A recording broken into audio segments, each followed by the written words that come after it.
We've been using this pattern if name equals main without really explaining why.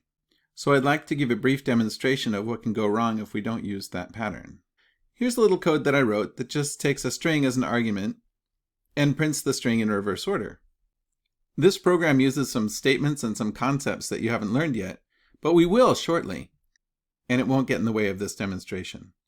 The important part is right down here in our module level code. We've put some commands here at the module level, and they will be run automatically when I click run.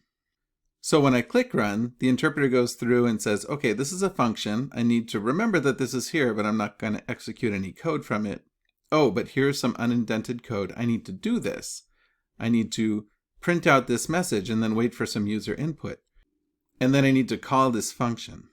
So this is typical. We have a file that has a function in it and a little bit of code that demonstrates how the function works. If we run this, we can see the code in action. We could type in I like Python, or something more fun, maybe a man, a plan, a canal, Panama. How about that? It's a palindrome. All right, but that's not the point. We have this nifty function and we may want to use it in another program.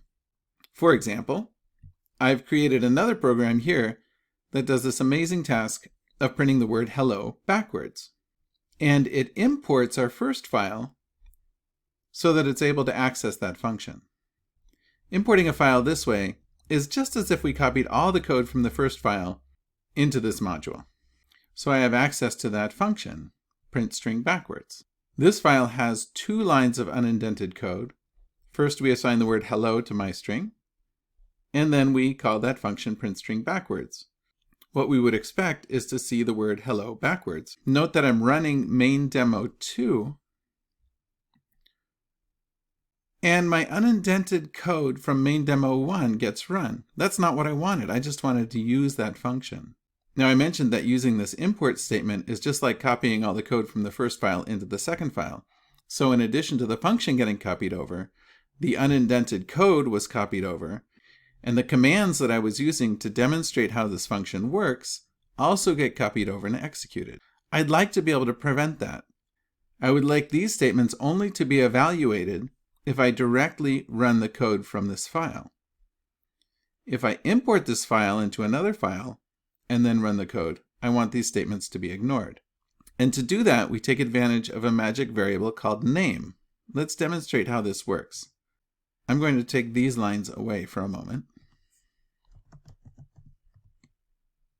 And we'll just print out the value of that variable. So when I run this code directly from main demo 1, I see that the name variable contains the string main. But if I run it from main demo 2, I see that it contains the string main demo 1. So depending on the context from which this code was run, the variable contains a different string. So I can use that variable name to solve my problem.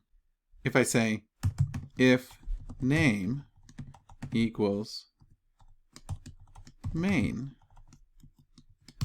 and then the code that I want executed, this will only be executed if the variable name contains a string main.